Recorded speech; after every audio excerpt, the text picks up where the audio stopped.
Hey, I am Mira Cassidy, luxury travel advisor, travel journalist, and motivational speaker, and you're watching Books, Travel, and Life. Now, it probably doesn't look like you are because, of course, I am in my car. But I have had a very, very interesting week. And sadly, I've had two kids in quarantine, so I've been very busy. Told myself, you know what, let me just come out to the car and get this done because number one, consistency is so important when you're trying to build a business. And already I've had a little bit of issues with some Tuesdays that I missed, and I don't want to keep that up. So I got to be consistent. So I said, I'll just go to my car and record it. So definitely that's why I'm here. Disclosure. Today, I'm going to talk about something very, very serious. If you've been watching my story, you know that I'm a survivor of domestic violence.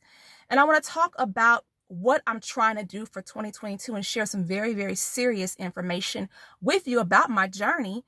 And I'm going to be very specific and very detailed. I always start off with a disclosure when I talk about my journey because this is something that happened to me. Okay. So I'm not like a financial consultant. I'm not an official domestic violence therapist or counselor. I'm a survivor telling her story.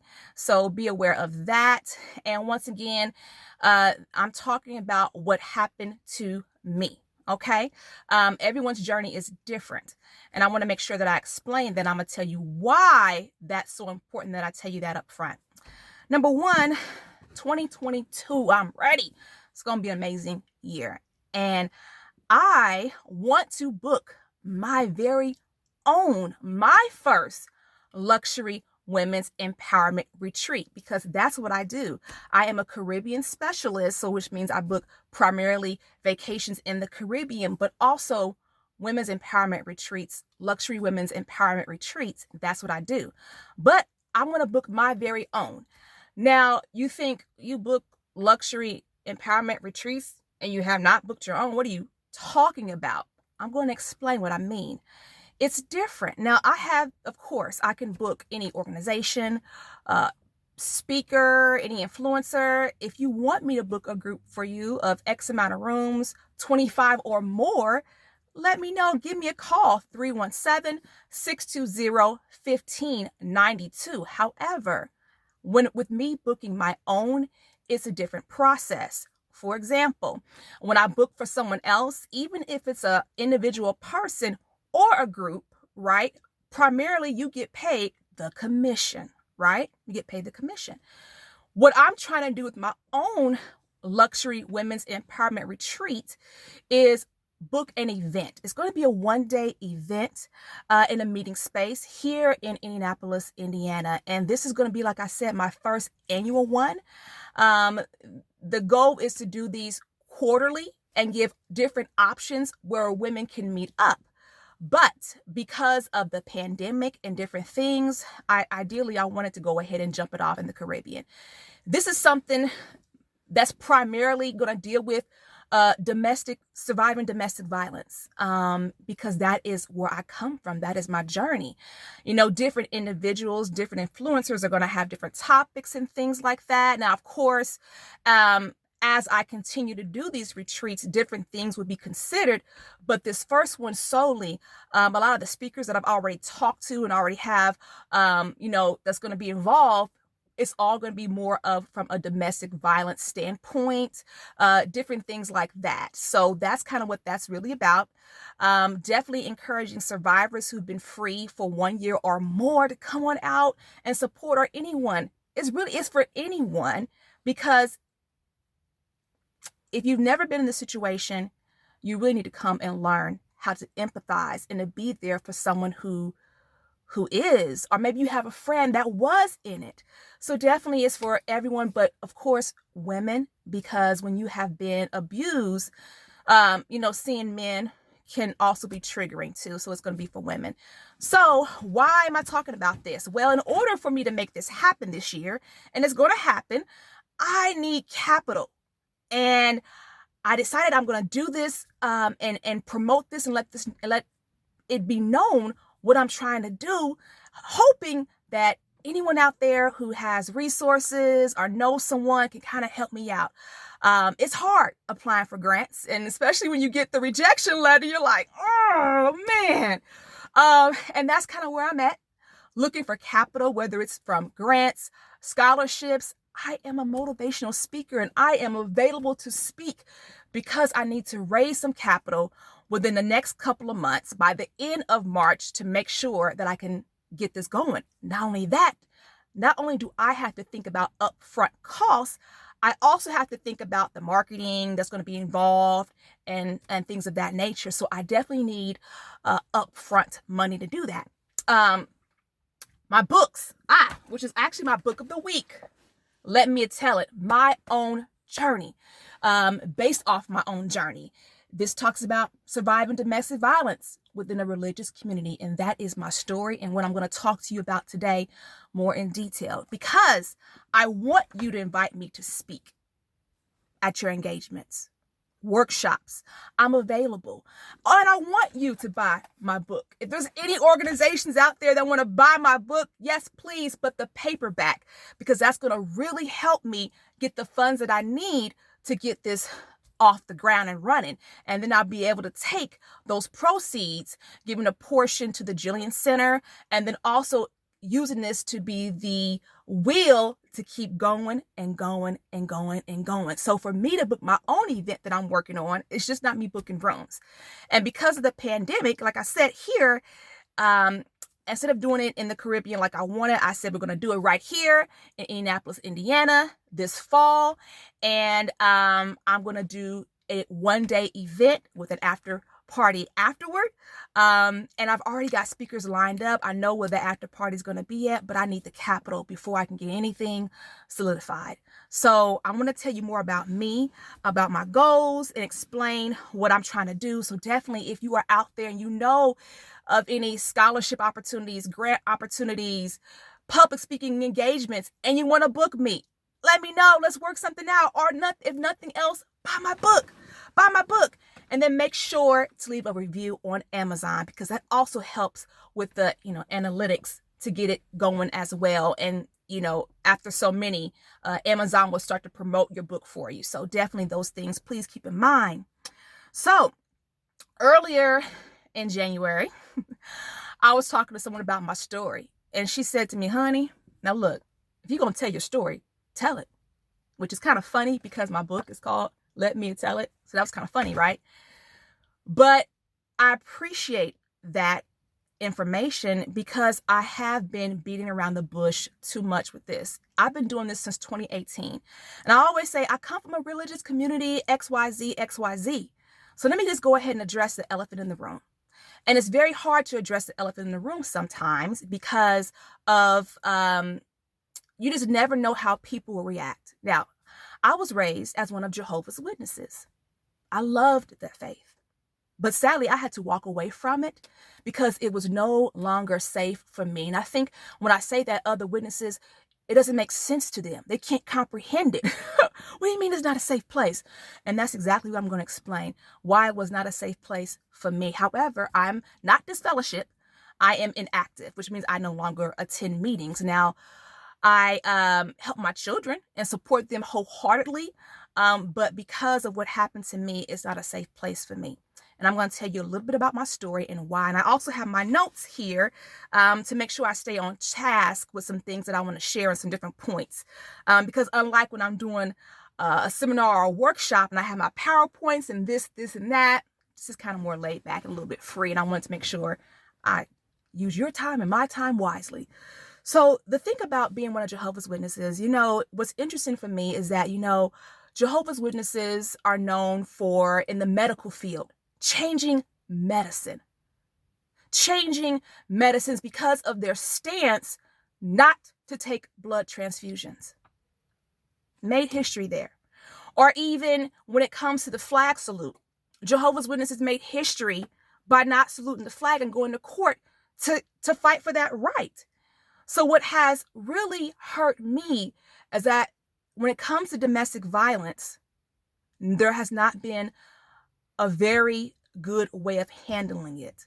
More specifically, I'm going to share something with you because I am among the third woman in my family tree to be physically abused. Now, of course, my abuse is not only physical. Read my book. I'm going to do that every time. Read my book. But it was other things as well. But the point is, among the third woman in my family tree, that means all witnesses. Now, I'm going to say this. Not every person's husband was one of Jehovah's Witnesses. My husband, my ex-husband was, right? My aunt, her husband was, right? And the sad thing about it is that the domestic violence, I have it on both sides of the family. Now, I'm not saying that my daddy beat my mama. I'm not saying that. But with domestic violence, it's like diabetes. It runs in families, okay? And sometimes diabetes can skip somebody. So that is what has occurred. It has made me, I don't associate with my family because of them not understanding and supporting me divorcing my ex-husband and what he was doing to me and the kids, which is very, very hard because it was known, definitely, by a lot of family members.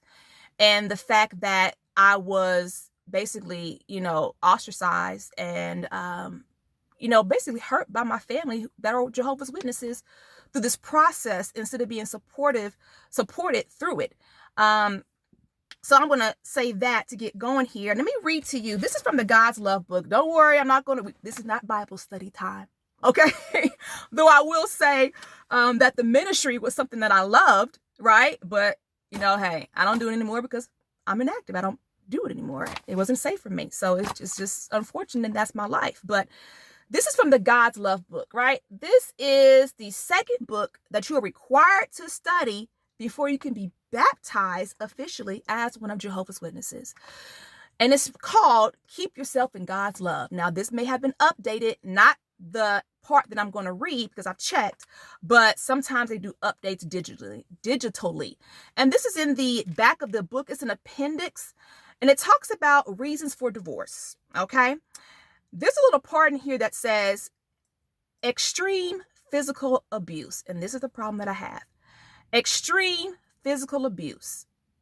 An abusive spouse may act so violently that the abused mate's health and even life are in danger. If the abusive spouse is a Christian, congregation elders should investigate the charges. Fits of anger and a practice of violent behavior are grounds for disfellowshipping.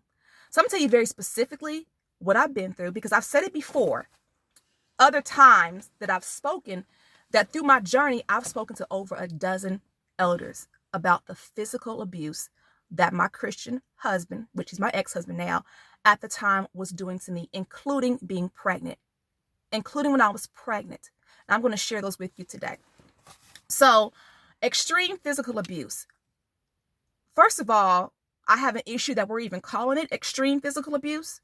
See, to my ex-husband, he would consistently tell me it's not extreme physical abuse because I never put you in the hospital.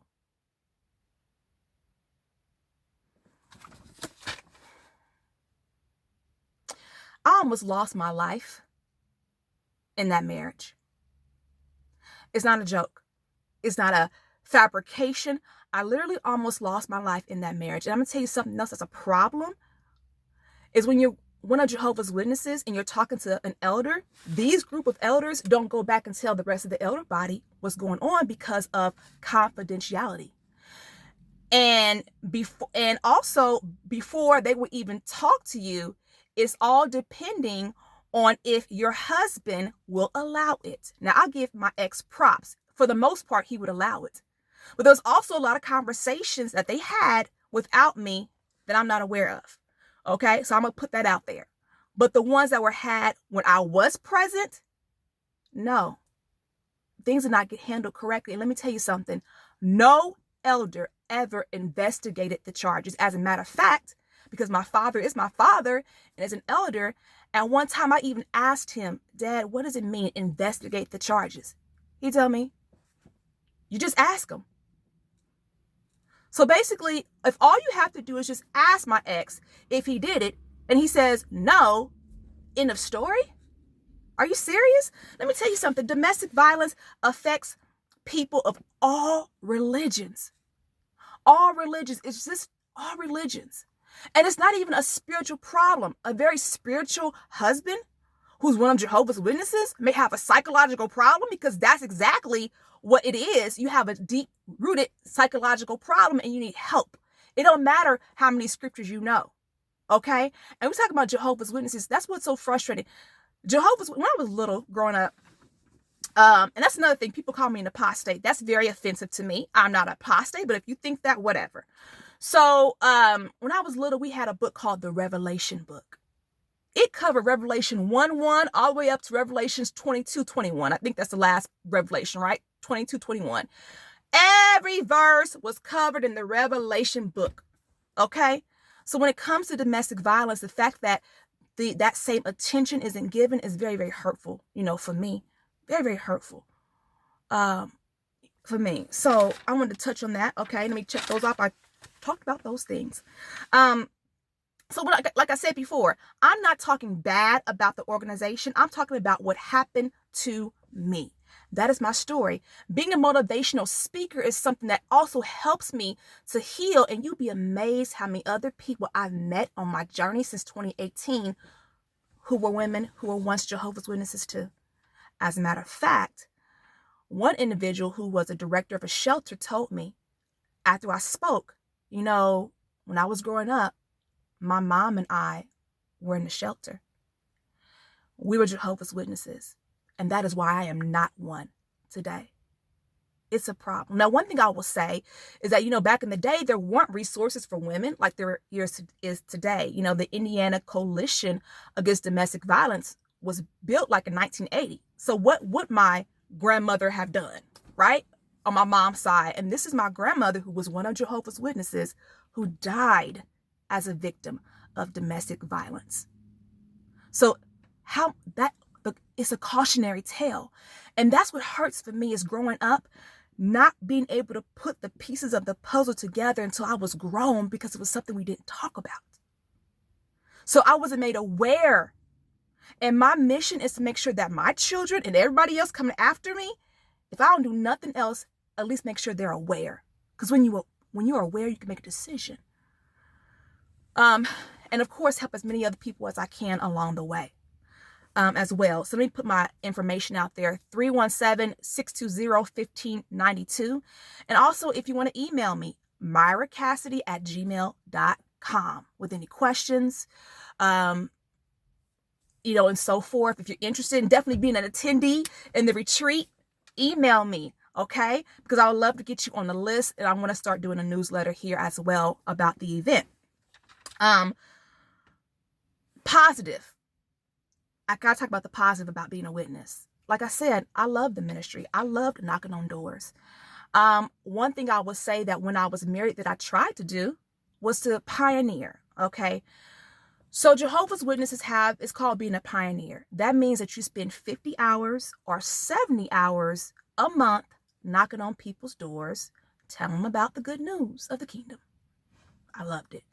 Now, one thing that when you go to what's called a convention, or just repeatedly, in the magazines and the Watchtower and Awake, you always hear examples of how people who pioneer, they're having this horrible situation going on in their life.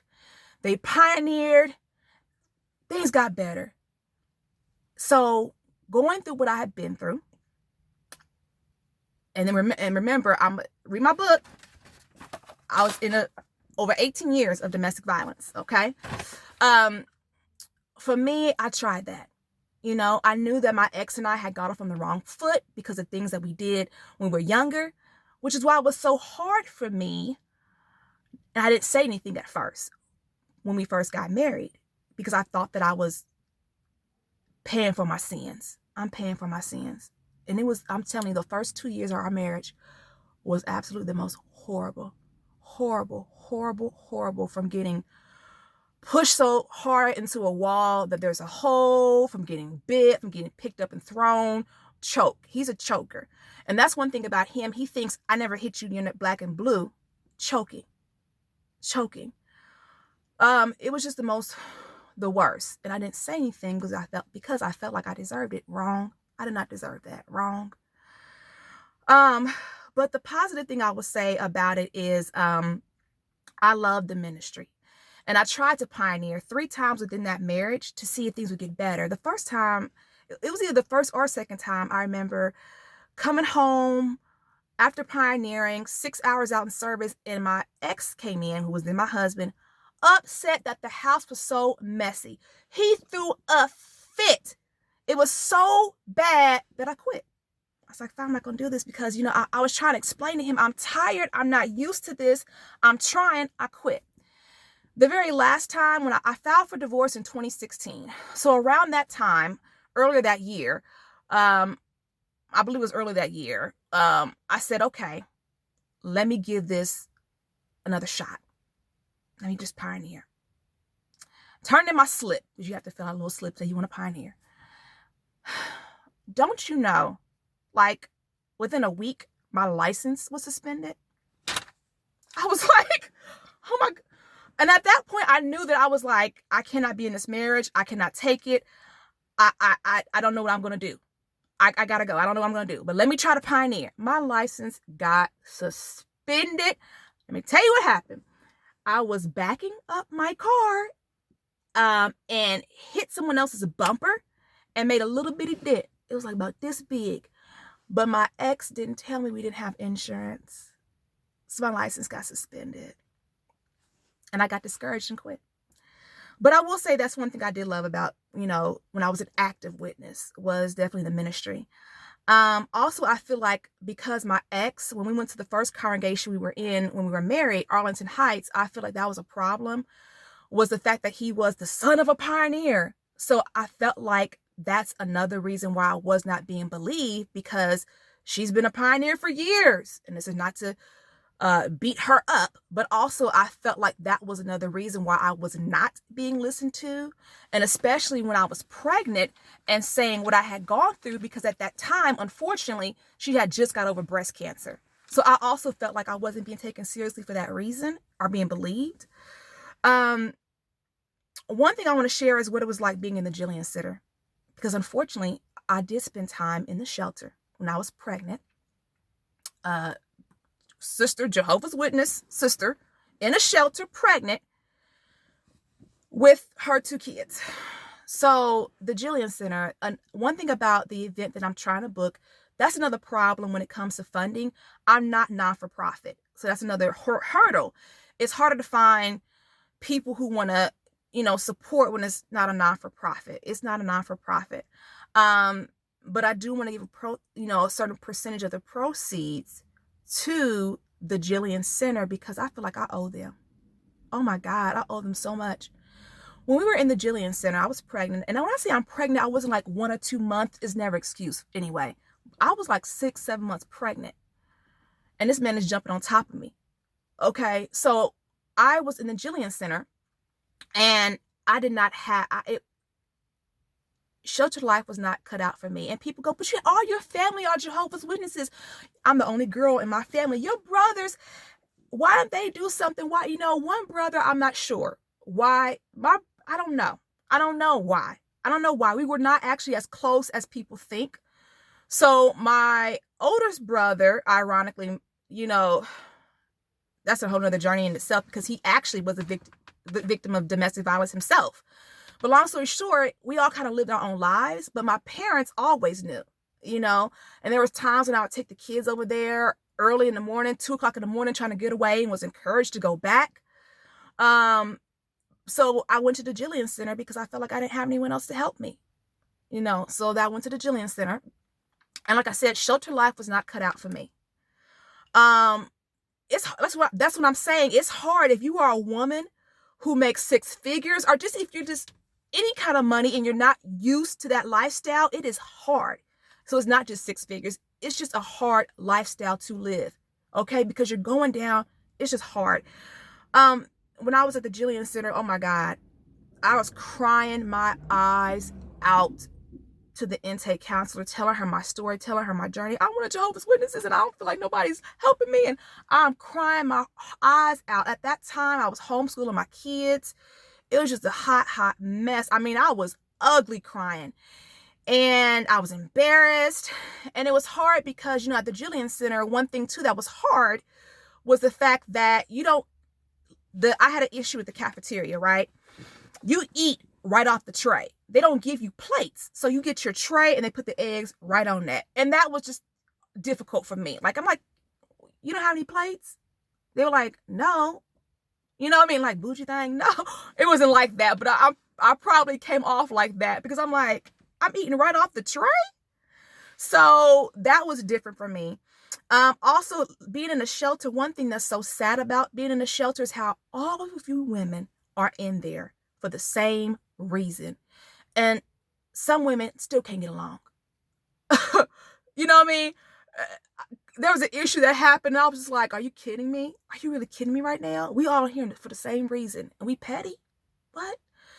So long story short, my situation was so dire that I was like, I'm going back home. I can't do this. And then I'm always considering my children's spirituality as well, because I wanted them to be spiritual people. And I asked the lady, I said, well, what's going to happen, when I'm pregnant, when I go into labor, we'll take you to the hospital. You don't have to worry about that. And I just did not want someone who I did not know taking me to the hospital. It was that. It was the fact that, when we were in the shelter, it was just different. Having my son, he couldn't go in the bathroom with me. He had to go into the bathroom by himself. He was very, very small. He was like 6, so he needs help washing up. It was just hard. But what they did for me, because my situation was so horrible, they tell me, look, stay one more night. We have an apartment for you. All you got to do is stay one more night. I didn't do it. I went back home. So I really appreciate the Jillian Center. I want to make sure that a certain amount of the proceeds from this event go to that shelter. Definitely. One thing I will say that bothers me too about, him being the son of a pioneer. This just keeps bothering me and keeps bothering me and keeps bothering me. I remember one time we were in court years ago, many years ago, and an individual knew his mother. And this is when I first got introduced to domestic women's counseling services. And she knew his mother. And she was talking to me because that's what happens when the prosecutor's office gets involved. This is before JW life, right? So this is prior. So she read my book. The very first time was when I was 19 and he kicked in my door and attacked me. And he doesn't like it when if I say anything like, I don't know, beat up or whatever. He's like, I never beat you up. Well, honey, you can't call that situation beating up, because he was on top of me. Bam, bam, bam. But long story short, I remember an individual saying to me, she's the one who handed me the pamphlet for domestic women's counseling services, and it was 10 years on and off going before I was finally able to break free. And I broke free a couple years after I stopped going, just because I was like, I can't do this. All the things that I had learned just kind of came in to mind and into play. So long story short, she said to me, something, if sister so-and-so is a real sister, you gonna know it. So that's one thing about it that bothers me, is that she never reached out to me.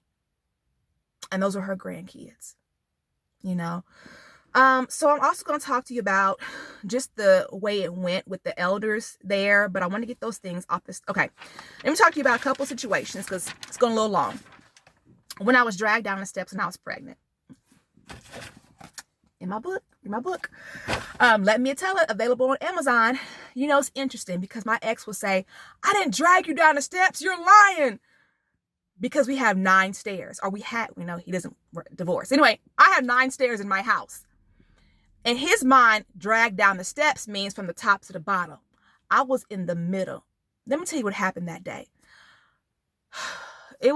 The kids weren't there, thank goodness, but it was a situation where he had literally jumped on top of me in the bedroom, took my legs. I'm pregnant at this time, about 7 or 8 months pregnant, took my legs, twisted them up towards my stomach, was putting pressure on me. He told me after he got done, with doing all that thing, hurting me, he told me not to leave the bedroom. He had taken my phone, so I couldn't call anybody for help. So I thought that he had left to go get the kids. And I didn't hear anything. So I started to walk down the steps in order to make an escape. I was halfway down the steps and he just comes out and appears. Didn't I tell you to stay in the bedroom? He takes one of my feet and pulls it up and drags me down, picks me up, throws me in a chair, and starts yelling at me and all this other stuff. Long story short, eventually he ended up leaving and I had to walk to a neighbor's house and call the police. When the police comes, the police officer asked me, okay, what do you want me to do? You want me to lock him up? I was like, I don't know. He says, okay, is your father in your life? I said, sir, my father doesn't care. And to a father, that sounds like it doesn't make sense. You know what? All I can say about my father is I definitely have daddy-daughter issues. We don't talk. And when it comes to the domestic violence, if he's had any conversations with my ex-husband in private, I don't really know. But I know he's made it very hard for me to reach out to him on this topic and to be very specific about it. Before I wrote Let Me Tell It, read my book, people, I was still one of Jehovah's Witnesses actively when this book came out. And people were like, she wrote that book. What they did not know is that I wrote a letter to my daddy first, asking for help. My daddy was like, well, if you want to come over and talk to me at 7 o'clock in the morning, a.m., we can talk. I'm like, Dad, I have to get the kids to school. That was a way to not talk to me. After that, a couple years later, I wrote a certified letter to the body of elders. He is threatening to bust open my skull. What am I supposed to do? I didn't hear anything back, so I guess that was a private conversation. I wrote letters to the circuit overseer. Now, after I wrote Let Me Tell It, I did write New York, where the Watchtower and Awake magazine is made. And I told him the situation. And the response I got was, we're going to check with your local body of elders, pretty much. And we'll let you know if we need to get involved, something like that. But it was so hurtful because I felt like I'm going in circles here. There is no help for me here. This is not safe. So with that in mind, that's kind of where I was at with that. But dragged down the steps. So when the police officer came, he said, I'm going to call your father. I said, sir, he does not care. My father came by. He called my father. My father came over, upset and irritated. You coming with me, Brusa? Because I go by my middle name, Myra, now. I don't go by Clarissa very much. My middle name, Myra. I looked at my daddy. After all the years of going through what I've been through, I said, no, I'm not going with you. Because I knew he wasn't going to do nothing. You only over here because the police officer called you and told you had to come. So I said, you know what, Daddy? No, I'm not. What I did do, though, this is in my book, I called a sister from the congregation, a different congregation that I knew. And at that time, I was going to a congregation called Arlington Heights. So, and then too, when you get a letter sent to you from hall to hall, the letters didn't include the domestic violence because we were at Arlington Heights, we were at Devon Hills as well. And then when I finally was going through the divorce, I moved by myself to another hall on the west side. Just trying to stay in the truth, as they call it. They call it the truth. So I called this sister who I knew from a hall that I grew up in, who knew me very, very well. And I told her the situation and said, look, because of course I don't want to go back to the shelter. Can I come stay with you? This sister told me, you know what? You have a lot of people. You got a lot of people. I do. I'm a, third generation witness. My kids are fourth generation witnesses. And once again, this happens in every religion. This doesn't happen. This is my story. Domestic violence happens in every religion. I just happen to be one of Jehovah's Witnesses. I'm inactive now, meaning I don't go. She said to me, you know what? Years ago, my husband hit me. And I told your daddy what happened. And he told me, no, he didn't. So if I let you come stay with me, I have to deal with all your people. You got a lot of people. I can't deal with that. I told her, I understand. And stayed in my situation. And same my situation, it got very bad. At one point, Child Protective Services got involved, and I was told I had to leave my house or lose custody of my kids.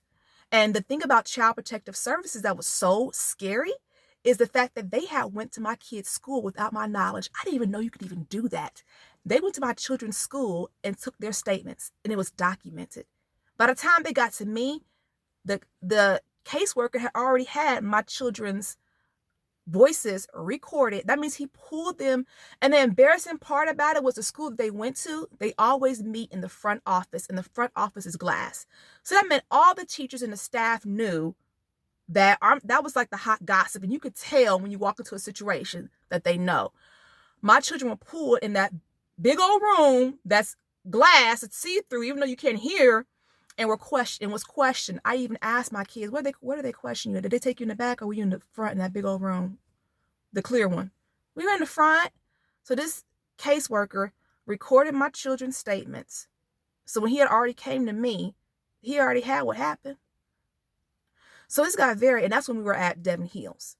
And of course, when the elder body got involved there, I was told, and this is the same, I'm telling you something, the same elder who signed that certified letter that I sent is the same one who told me, ain't nothing we can do about it. So I ain't gonna lose custody of my kids. And of course, even after that, I had my apartment for 3 months and then went back, But long story short, that's in my book. Buy my book on Amazon. Buy the paperback. Help me raise funds for this retreat that I'm trying to do. So I talked about the family history of domestic violence. I told you that I wrote the letters before I wrote the book. Told you that. Check. And because of the things that's happened to me, that's why it's not safe for me. So let me go ahead really quickly and break down the elders, how it went. So elders 1 and 2 was at the hall when we were at Arlington Heights. Sadly, elder 1 was the same elder who actually studied the Bible with me and my ex-husband when we first got married. And don't you know, when I was trying to explain to that brother, him and his wife, that there was a history of domestic violence and that he was still mistreating me. And I told that brother some things that had just happened. He looked at my ex-husband and said, "Did you do that?" My ex-husband said, "Yeah." This elder mocked me and literally slapped it. "Don't do that. You stop that." It was so hurtful. It was so hurtful that he did that. So sometime down the line, we stopped studying with that couple, but it got so bad that I had to get help. So of course I went to him. I don't know why I went to him. And he put in another elder. In that meeting, they told me about how submissive I needed to be. And it was just really not good. It was definitely victim blaming. So that was elders 1, 2. Okay. Elders 3, 4, also at Arlington Heights.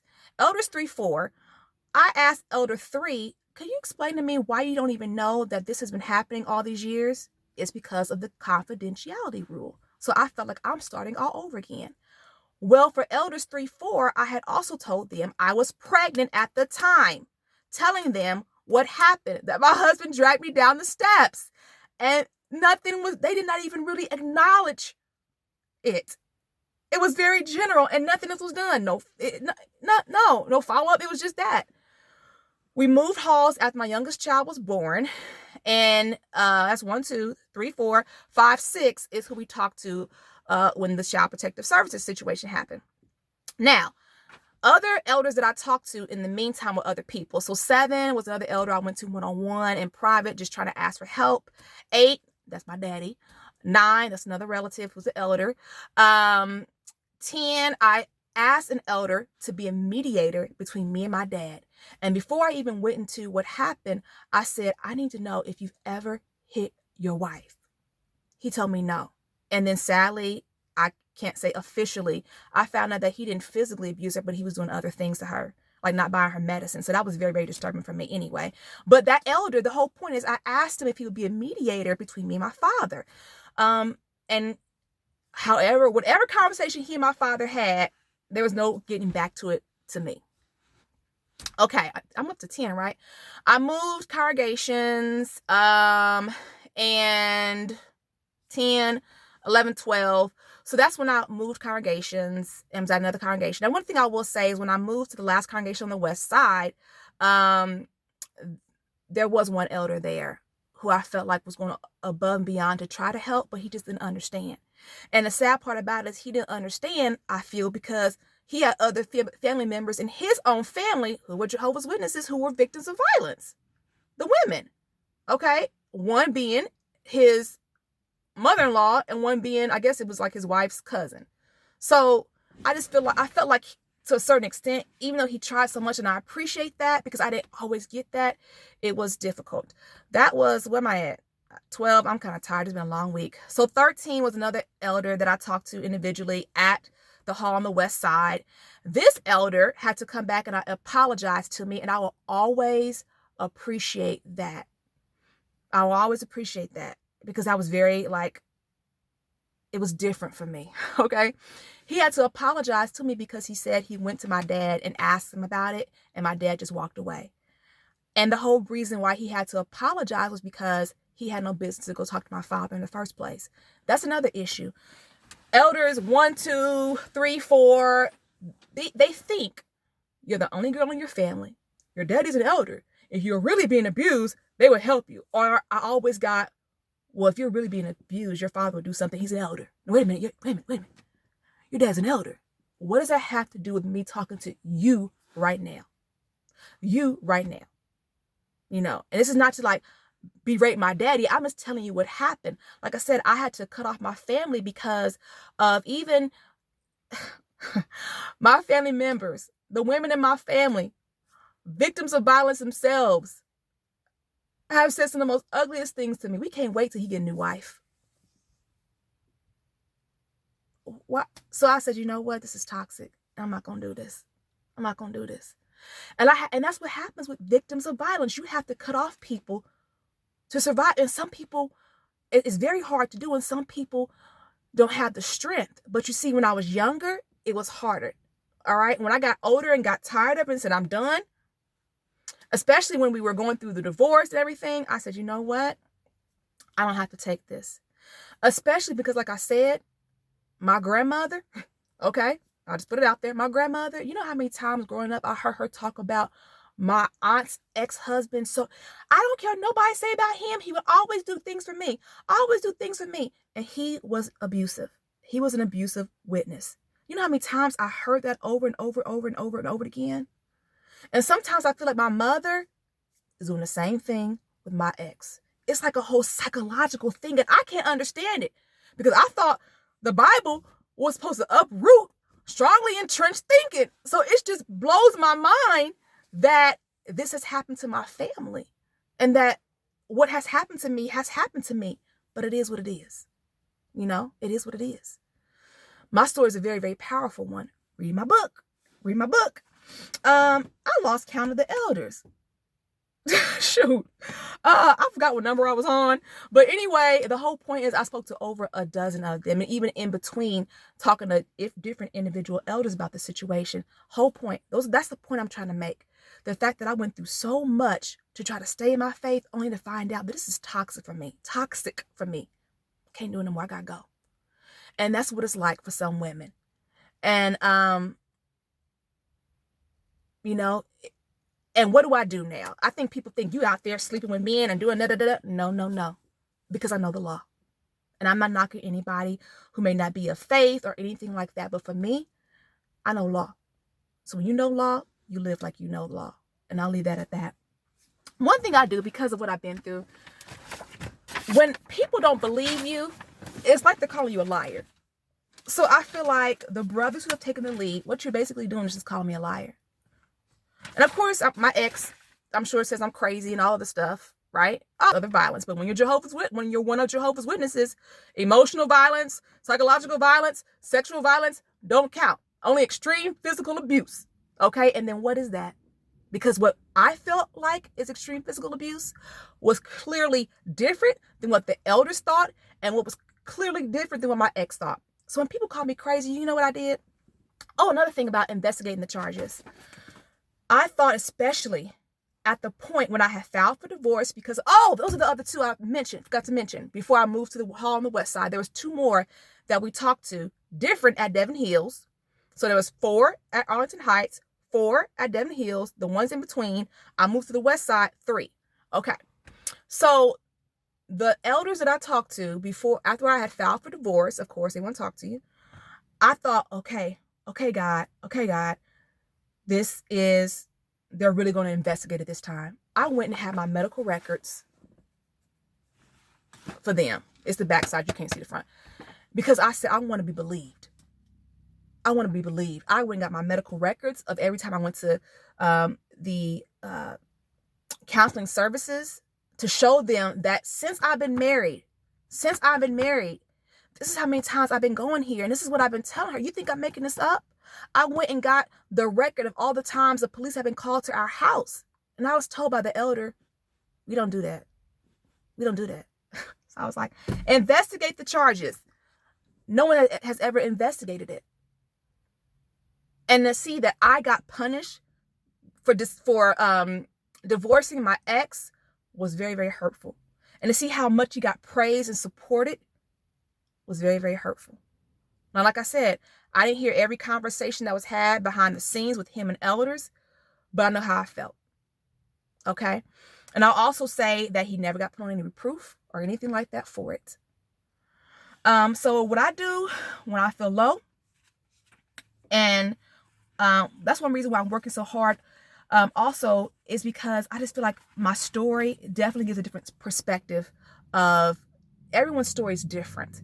And I feel like in a lot of ways, my story is unique. So when I feel low, and you have those moments, what I do is I get my medical records out and I read them. I look at the dates. I look at 12/1/2006. I was married in 2005. One of my family members got on me about the domestic violence. About basically, about the domestic violence, basically encouraging me not to leave. I look at a very, very important, hurtful date, April 2nd, 2008. I actually told my counselor about that elder and what he did and what he said and how much it hurt me. I talked about and this was when we were living in an apartment, how I was dragged down the steps, how I've been kicked in the head before. Now that happened, before we got married when we were younger. And I was disfellowshipped. I was disfellowshipped before. But I was not disfellowshipped when we got married. And I think that also is another reason why I wasn't believed, is because I was disfellowshipped from the age of 17 to 20. I got reinstated. My ex decided he was going to be one of Jehovah's Witnesses. And of course, we got married. And 3 months after getting married is the first time he abused me. After he promised me that he wasn't going to ever put his hands on me again. Because I didn't want to go back to what we had been through. So I look at that. I look at, different things in here.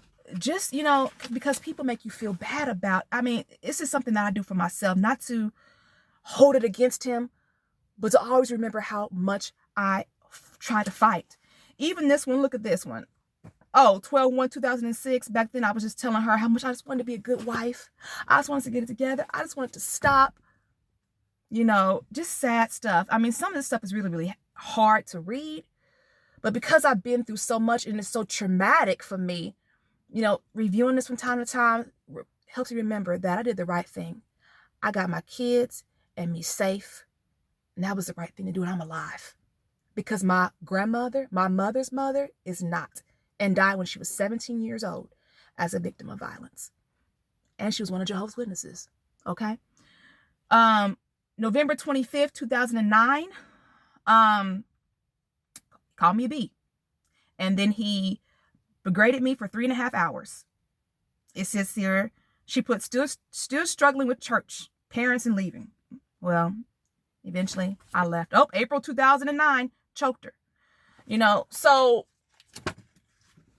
domestic violence is very, very serious. Okay? Being a motivational speaker is very, very important to me. I'm always going to tell my story. I'm always going to tell my story.